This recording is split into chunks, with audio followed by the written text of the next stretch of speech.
ভাৰতীয়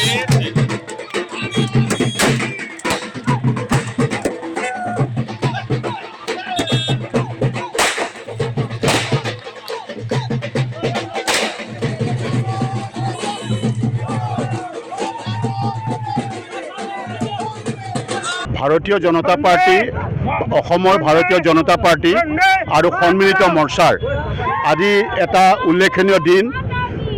ভাৰতৰ ৰাজনৈতিক বুৰঞ্জীত সদায় লিখা থাকিব, অসমৰ ৰাজনৈতিক বুৰঞ্জীত লিখা থাকিব যে হৈ যোৱা উপনিৰ্বাচনৰ আজি ফলাফলে প্ৰতিপন্ন কৰিলে যে ভাৰতবৰ্ষৰ যশস্বী শক্তিশালী প্ৰধানমন্ত্ৰী নৰেন্দ্ৰ মোদী ডাঙৰীয়াৰ জনপ্ৰিয়তা, লগে লগে অসমৰ এগৰাকী শক্তিশালী ৰাইজৰ কাৰণে সদায় চিন্তা কৰা অতি কঠোৰ পৰিশ্ৰমী অসমৰ মাননীয় মুখ্যমন্ত্ৰী ডক্টৰ হিমন্ত বিশ্ব শৰ্মা ডাঙৰীয়াৰ প্ৰতি থকা জনগণৰ আস্থা প্ৰকাশ কৰিলে। আৰু সেইকাৰণেই মই আগতেই জানিব পাৰিছিলোঁ, আজি সেইকাৰণেই আমাৰ ভাৰতীয় জনতা পাৰ্টি আমাৰ নেতৃত্বত সকলো আমাৰ কাৰ্যকৰ্তা ওলাই আহিছিল, নিৰ্বাচনবিলাকত উঠি পৰি লাগিছিল। আমাৰ যিসকল প্ৰাৰ্থী জয়ী হ'ল, আমি যোৰহাটৰ এই পবিত্ৰ মজিয়াৰ পৰা আমি যোৰহাট জিলা বিজেপিৰ হৈ আমি সকলোকে শুভেচ্ছা জনাইছোঁ, তেওঁলোকক ধন্যবাদ জনাইছোঁ, তেওঁলোকৰ ৰাজনৈতিক ভৱিষ্যত উজ্জ্বল কামনা কৰিছোঁ। লগতে মাননীয় হিমন্ত বিশ্ব শৰ্মা ডাঙৰীয়াক আমি ধন্যবাদ জনাইছোঁ, আপোনাৰ কঠোৰ পৰিশ্ৰমৰ ফলত আজি এটা ফল আমি পালোঁ। ইয়াৰ কথাটো হ'ল অনাগত ২৬ৰ নিৰ্বাচন, আমাৰ আহিব লগা পঞ্চায়ত নিৰ্বাচন আৰু ২৬ৰ আহিব লগা বিধানসভা নিৰ্বাচন যে ভাৰতীয় জনতা পাৰ্টিৰ জুলুঙাত সোমাব, ই আজি আমাক সকলোকে ভাবিবলৈ বাধ্য কৰালে, ই প্ৰতিপন্ন কৰিলে অসমৰ এই ৫টা সমষ্টিৰ জনগণে। বিশেষভাৱে মই এটা কথা গৰ্বিত হৈছোঁ যে মই যিদিনাখন কংগ্ৰেছ দল এৰিছিলোঁ, মই এটা কাৰণে ক্ষোভ আছিল যে কংগ্ৰেছ দলত কিছুমান পাৱজগদা নতুনকৈ অহা বংশকেন্দ্ৰিক ৰাজনীতিৰে তেওঁলোকে জীৱনত আগবাঢ়িবলৈ চেষ্টা কৰিছিল। যিসকল পুৰণি অতি বেয়া দিনত কংগ্ৰেছ কৰি কংগ্ৰেছ দলটোক জীয়াই ৰখা সেই ব্যক্তিসকলকো সন্মান কৰিবলৈ এৰিছিল কিছুমান নেতাই। নতুনকৈ অহা কিছুমান নেতাৰ আজি অহংকাৰৰ কাৰণেই অতি অহংকাৰ যে হ'লে মাতে তেওঁলোকৰ গৰ্ব চূৰ্ণ হয়, আজি তাত প্ৰমাণিত হৈছে। অতি গৰ্ব কৰি আজি তাৰিখত এলায়েন্সক তেওঁলোকৰ দলত থকা এলায়েন্সক আজি তাক অৱজ্ঞা কৰি আজি তাকত তেওঁলোকে গৰ্বৰে অহংকাৰে নিৰ্বাচনত প্ৰতিপন্ন হৈছিল। ভাৰতীয় জনতা পাৰ্টীক পদে পদে সমালোচনা কৰিছিল, আমাৰ মুখ্যমন্ত্ৰীক সমালোচনা কৰিছিল, আমাৰ দলৰ নেতাক সমালোচনা কৰিছিল। তাক আজি ওপৰত থকা উদ্দেশ্যজনে চাই আছিল, যাৰ কাৰণে আজি পাব লগা ফলে তেওঁলোকে লাভ কৰিছে। কাৰণ এটা কথা আমাৰ সদায় মই আকৌ দোহাৰিছোঁ যে অহংকাৰ হ'লে তাৰ ফল ভগৱানে দিবই।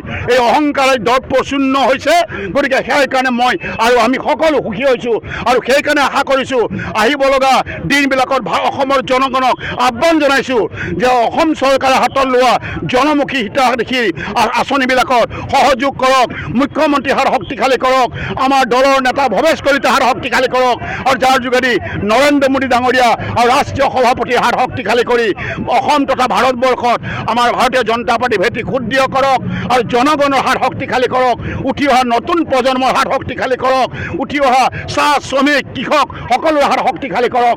তাক মই আজি এই শুভক্ষণত, এই আনন্দৰ শুভ মুহূৰ্তত মই আপোনালোকৰ জনপ্ৰিয় চেনেলৰ যোগেদি মই আহ্বান জনাইছোঁ। ধন্যবাদ। উপনিৰ্বাচনসমূহত যি বিপুলভাৱে জয়লাভ কৰিলে, অসমত হোৱা ৫খন আসনত নেশ্যনেল ডেমক্ৰেটিক এলায়েন্সে ৫খন আসনতেই জয়লাভ কৰিছে। ই অসমবাসীৰ বাবে, অসমৰ জনতাৰ বাবে অতি গৌৰৱৰ কথা। মাননীয় মুখ্যমন্ত্ৰী ডক্টৰ হিমন্ত বিশ্ব শৰ্মাৰ গতিশীল নেতৃত্বক ৰাইজে কৰোৱা, ৰাইজে জনোৱা এয়া প্ৰকৃত শ্ৰদ্ধাৰ উত্তৰ। অসমৰ ৰাইজে এই উপনিৰ্বাচনৰ যোগেদি ভাৰতীয় জনতা পাৰ্টিৰ যি গতিশীল নেতৃত্ব, এই নেতৃত্বক আজি স্বীকাৰ কৰি পুনৰ জনাদেশৰ যোগেদি অসমৰ জনতাৰ, অসমৰ ৰাইজৰ মতামত অধিকভাৱে সাব্যস্ত কৰিছে। যি চামগুৰিত যোৱা প্ৰায় ৩০টা বছৰ এটা পৰিয়ালে একেৰাহে ৰাজত্ব কৰি আছিল, যি হেঁচাৰ ৰাজনীতি চলি আছিল, আজি ভাৰতীয় জনতা পাৰ্টিৰ নেতৃত্বত এই হেঁচাৰ ৰাজনীতিক আজি ওলাই কৰি ই গণতান্ত্ৰিক নীতিৰ জৰিয়তে আজি ৰাইজৰ মতামত সাব্যস্ত কৰি চামগুৰিত আজি ভাৰতীয় জনতা পাৰ্টীয়ে যি বিপুলভাৱে জয়লাভ কৰিলে, ই আজি অসমৰ জনতাৰ ই গণতান্ত্ৰিক অধিকাৰ আৰু গণতান্ত্ৰিক মতামতক যে গুৰুত্ব দি ভাৰতীয় জনতা পাৰ্টীয়ে ৰাজনীতি কৰে এই কথাৰ দ্বাৰাই আজি প্ৰমাণিত হ'ল।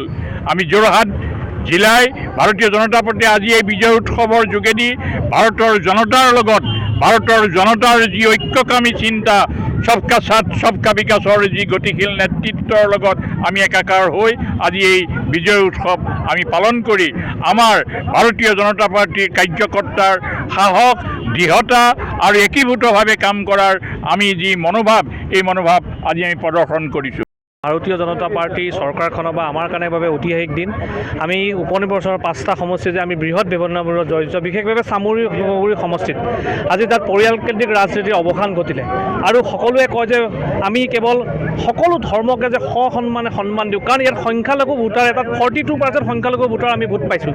কাৰণ আমাৰ উদ্দেশ্য কি সকলোৰে উন্নয়ন হোৱা, সবকা সাথ সবকা বিকাশ সবকা প্ৰয়াস, এইটো উদ্দেশ্য লৈ কাম কৰোঁ।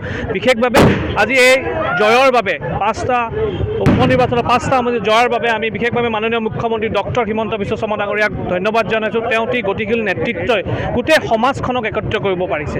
গতিকে বিশেষভাৱে মাননীয় মুখ্যমন্ত্ৰী ডক্টৰ হিমন্ত বিশ্ব শৰ্মা ডাঙৰীয়াৰ লগে ভাৰতীয় জনতা পাৰ্টীৰ আমাৰ ৰাজ্যিক সভাপতি ভৱেশ কলিতা ডাঙৰীয়া আৰু বিশেষভাৱে যাৰ আদৰ্শত আজি ভাৰতবৰ্ষৰ বিশ্বগুৰুখনৰ অধিষ্ঠ কৰিছে মাননীয় প্ৰধানমন্ত্ৰী নৰেন্দ্ৰ মোদী ডাঙৰীয়াক ধন্যবাদ জনাইছোঁ। সময়ৰ খবৰ সময়ত পাবলৈ ফ'ল' কৰক টাইম অফ আছাম।